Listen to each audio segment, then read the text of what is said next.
Nehru study centre പെരിങ്ങോട്ടുകരയുടെ നേതൃത്വത്തിൽ മുൻ പ്രധാനമന്ത്രി പണ്ഡിറ്റ് ജവഹർലാൽ നെഹ്റുവിന്റെ ജന്മദിനാചരണം പുന്നപ്പള്ളി മന പരിസരത്ത് നടത്തി.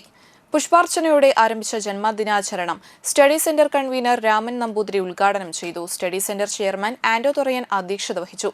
Treasurer Pramod Kanimangalath, Paul Pulikottil, Renuka Riju, Daisy Paulson, Sheeja Joshi, Sakeena Razak എന്നിവർ പ്രസംഗിച്ചു. ജഗദീഷ് രാജ് വാളമുക്ക്, വില്ലി പട്ടത്താനം, സക്കീർ ചെമ്മാപ്പിള്ളി, നിത ജോൺ എന്നിവർ നേതൃത്വം നൽകി.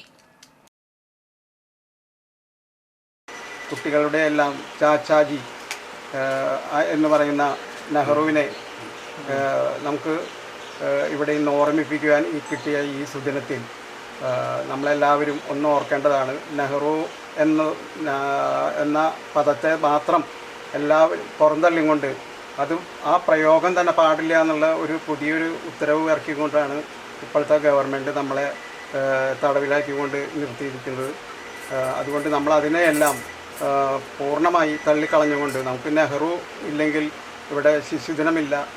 മുൻ ഇന്ത്യയിലെ ഏറ്റവും ആദ്യത്തെ പ്രധാനമന്ത്രി എന്ന ഇതിലും നമ്മുടെ ഇന്ത്യക്ക് വേണ്ടി എല്ലാവിധ കാര്യങ്ങളും ചെയ്തു എന്ന അദ്ദേഹത്തെ ഈ വേളയിൽ ഓർമ്മിപ്പിച്ചുകൊണ്ട്